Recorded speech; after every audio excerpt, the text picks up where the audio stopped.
Hello, everyone, and welcome to our first broad podcast from Region 2. I'm your host, President of Region 2, Jane Tuttle, and we're so excited to welcome today for our very first podcast our guest, Kelly Farrow. And Kelly is a former student of mine who's extremely brilliant, and I'm so proud of her. She's setting the world on fire, both as an NP and the advanced practice nurse working in infectious disease, precepting our students, and she's especially doing great things around the whole NP role. So we're going to be talking with her about that today. Hello. Thanks for having me, Jane. Appreciate it. I'd like to start by asking you, how did you get involved with the nurse practitioner community, and why did you decide to become an NP? Well, it's my story's kind of not very typical. I was working as a product manager for a surgical device company. My first degree was in business management, and I was taking products into the operating room. And I found myself saying, gee, if I won the lottery, I would just love to go back to school to be a nurse. I loved the interaction that the operating room nurses had with the patients, both pre-op and post-op. And it was really very inspirational to be able to work with them when we were launching new products, trying to figure out where those devices should be marketed. And I realized, spoiler alert, I did not win the lottery, but I realized if I made some changes in my life, I would be able to go to nursing school. And U of R had a fantastic accelerated program for people that already had a bachelor's of science. And as I was going through that program, I could tell that I wanted to do more, that I would be getting another degree. And I was trying to figure out what that was going to look like. And I had to do a lot of soul searching, and I got some really good advice from one of my friend's mothers, who is actually a physician. She's a pediatrician herself. And because I went through a period where I was thinking in nursing school, should I go back to med school? What is it that I want to do? And she really boiled it down very simply. She said, what do you want to accomplish? What do you want to get done with your patients? And that's how you should figure out what you want to do. And I knew that I wanted a close relationship with my patients. I wanted to be able to work in primary care. I wanted the ability to have prescriptive privileges to take care of my patients. But it wasn't necessarily that I had to go back to med school. I didn't want to do surgery on people. And she actually had coached one of her own children to become a nurse practitioner. And they ended up choosing a different route. They ended up going more towards the business route, but that's what, her recommendation was. So that really, it influenced me in a very good way. And I realized I think I want to be a family nurse practitioner. And that's sort of what led me into the profession. And it's been an incredibly rich opportunity for me to grow and get involved in different things. I do a lot of primary care in the HIV clinic at Strong, but I also do a lot of specialty care in HIV, and that's been really wonderful, because being a specialty clinic, we kind of function, I almost say, like the old school kind of micro practice, where I'll have anywhere from 30 minutes to 60 minutes with my patients if I need to. And many of them are doing so well. We really focus on a lot of general primary care. So it's been great. Great. Can you tell us about one of your most impactful cases? It's hard to do because there's been so many cases that I feel for different reasons have been very impactful. I hope to the patients, but also to me. One example would be, I once had a patient who came from out of town, 2 hours away. They were a patient with HIV, and they were upset because their T cells weren't higher, and they felt they needed to be on a different regimen. And I looked over the records that had come with the patient, and really the goal of treatment is an undetectable viral load. There's no med we can give to just raise someone's T cells. But I think the nursing part of it, I always tell people, is you really put the patient in the center, and then you kind of integrate the best evidence around the patient and their preferences. So I didn't feel anything medically was being mismanaged with this patient, but they'd come all this way. So I wanted to make the best of the time we had together, and just sat there, talking to them, finding out, well, why is it? What is it you're worried about with your T cells? What what are you feeling? What's going on? And they described to me how tired they've been, how they have a lot of pain. They just don't feel like they have as much get up and go. And we were able to make a few very minor changes, one of which was to put them on a long-acting daily NSAID, which they said was like life-changing for them. They hadn't been taking any medication for pain, and just this once a day long-acting NSAID, really, they were like, it was like a miracle. And the other thing we did was we ended up finding an early stage 1 lung cancer in this patient just by applying the guidelines for this patient for routine screening. They did not have any specific pulmonary symptoms. And, we were able to find that. They were able to surgically have it removed. And all of that was just from doing, sort of the nursing model. And since then, they have been able to go back to their previous provider who was much closer. And, it wasn't about splitting between where they were getting care or that we're better. I mean, we were able to kind of collaborate, and, the patient reached back out to me like a year later and said, I just found out I'm going to be a grandparent, and I want to thank you so much for, finding my lung cancer or helping me find my lung cancer, because now I feel like I'm going to see them grow up, which is just, it's amazing, to have that feeling like the patient gives you some of that credit. I always give the patients the credit. They're the ones who have to commit to doing the tests and following up. But, they were really willing to work with me. So. What a great example of how applying the nursing model within the NP role makes a huge difference, listening to the patient, looking at the whole picture, and applying those principles of preventative care. Great. Thank you. I do want to hear more about your role on our legislative committee. We were so blessed that you joined maybe a couple of years ago with Maria Channel as the chair, and you've been working closely with her. Can you tell me a little more about the legislative committee and what work you're up to? Yeah, I think, it was my role really to this point has been sort of informal, in that I really wanted to get involved when the NP Modernization Act that just got put into legislation this past year was sort of in the works as part of the budget. And so I started off going to a few meetings, starting to learn a little bit more about how things work, which is just, it's a totally different learning curve.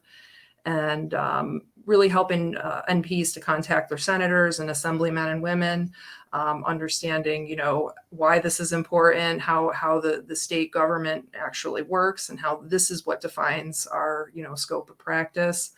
And I think I'm hoping that within the next 2 years, because that's about how long we have before the current legislation is up and sunsets back to, I think, the Modernization Act from, 2014 that went into effect.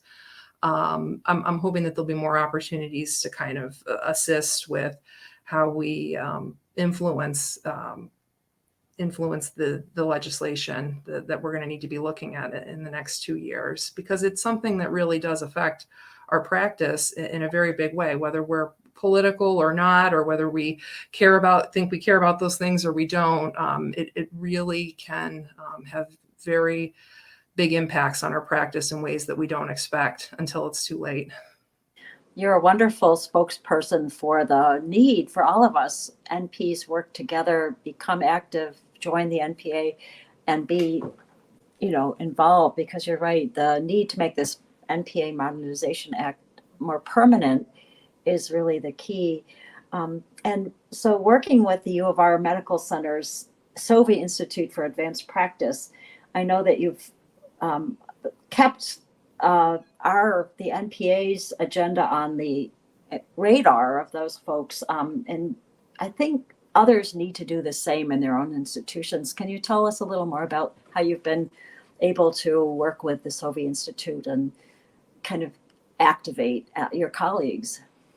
So one thing that we met with the previous Chief Advanced Practice Officer on, and I think our new Chief Advanced Practice Officer will be supportive of, is at some point maybe starting a legislative committee within the U of R for both nurse practitioners and physicians assistants, just to talk about how we can make sure we have an understanding of how our scope of practice is impacted by the government, what changes are happening in legislation on both ends, and how maybe that can actually make process changes and workflow changes within the university. So like chart audits or how we sign into e-record, and if we have to put somebody's name or not, because as the laws change and become more modern, maybe some of these things that we're doing aren't maybe the best place to put our time, and maybe there's other places we should be putting our time. I don't think that we need to change anything right now because we're still kind of in this 2-year period. But I think that there will be things that we can change and should change, because it moves the profession forward and makes the profession accountable to itself, which I think is, with great power comes great responsibility, and vice versa. With great responsibility also comes more power to make a difference within the profession, and above all for the patients. I think there's smaller ways too that people can help, because I'm sure there's a lot of nurse practitioners that go, well, that's great, but I don't really have time to go to a legislative meeting or work on this type of stuff. But I think everyone has things in their practice that are going on, and we might be able to, maybe we don't have the final decision making, but we do as a professional have influence over what decisions are made.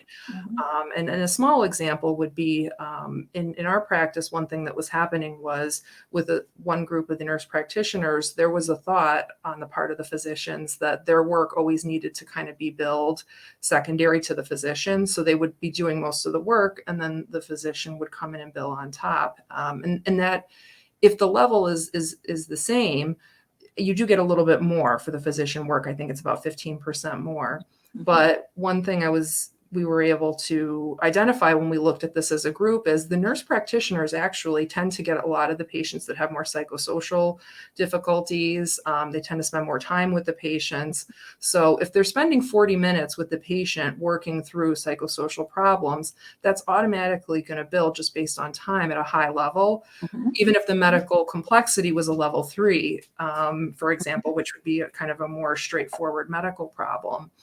And we were able to figure out we were actually, in trying to capture this extra 15%, and because that's how it had been done other places, we were actually generating less for the actual practice, and we were taking resources when that physician could have seen another patient if it was a very stable patient. And I think that's something that like any nurse practitioner could bring up, and maybe not every practice is able to change how they do things, but they were very receptive to changing that in our practice. And certainly we still have times that physicians might bill for things that nurse practitioners are working on, but it's now more of a shared decision between the nurse practitioners and the physicians than just it's assumed that this is how it has to be. So I always tell people there's little ways you can make a difference, even if you're not, on a crusade trying to lobby for new laws and things. And I think that it helps your colleagues, whether they're physician or nurse practitioner, to look at you as just that, a professional, when we hold ourselves accountable that way. That's a beautiful example of really working within the system to change it in a way that reflects what's actually happening, who's doing the work, the NP, and if it's a higher level of billing, the ultimate end result is, the money is generated, the income that the practice needs. So if others could possibly think about doing that in their own institutions, that would be wonderful. And following your lead, maybe writing up something for the journal at some point. I can help you with that. Something short, but the journal that the NPA puts out every month. Actually, it's quarterly now. And another thing too is I always tell people, see if your employer will cover your dues for a membership in the NPA, because even if you're not, if you're more passively involved, if your employer is willing to cover those dues, which many employers are, as a benefit, I think that that's also a way that you can look for opportunities that feel right, because not everybody is going to be interested in the same types of things. For me, I'm very interested in the legislative piece, but I think other people might be interested in maybe the precepting piece or the, just general CME support and education. So there's a lot the NPA has to offer. Yeah, the practice issues is another one, especially as people are starting out their careers, and the transition guide from student. We can talk a little more about that, but the student to clinician transition guide is a huge help to folks. And then once you're even people who've been in practice for decades can tap into the practice issues consultation that the NPA provides. One thing that the Sovey Institute, and here at Strong, we are one of the largest employers, I think the second largest in New York State, encourages people to be members of the NPA by accounting for that in their annual evaluation. So that's another thing we want to keep in the mix. So to finish up with my last question, what does belonging to the NPA mean for you, or NPs in general? Well, I think, for NPs in general, it can mean a lot of things. Not everybody's the same. And some people might join because they're looking for networking opportunities. Maybe they're looking for a different job, different type of way to use their nurse practitioner license. CME, both in person and virtual opportunities. For me, it's been a great way to understand what's happening politically as it relates to our licensure and our ability to practice, and what opportunities that will open for nurse practitioners to be able to solve some of the healthcare problems that we have. And I think the state level is the most important level. It's something that I teach students is, where does your scope of practice come from? And very few actually think about it. It's not from the President of the United States. It's from your, state assembly people, and it's from your state senators, which many people don't even know who the names of those people are. But these are the individuals that are making decisions and voting for legislation that will seriously impact your professional and therefore your personal life. And it's not what physicians think of nurse practitioners, although we want to work well with our physician colleagues. It's not what other researchers think, or even necessarily just other people in the profession. It is from these individuals. And so I think the NPA does a very good job of summarizing, where we're at on a state level, what needs to be done, what the limitations are of the current legislation we have, and how changing that legislation in a safe and methodical way will help us to expand the access for healthcare to all New Yorkers. Well said. Thank you so much, Kelly, for joining us today and for being the guest on our very first podcast. Please, everyone, join us next time. And signing off today, your host, Jane Tuttle, Region 2 President. Thank you very much for having me.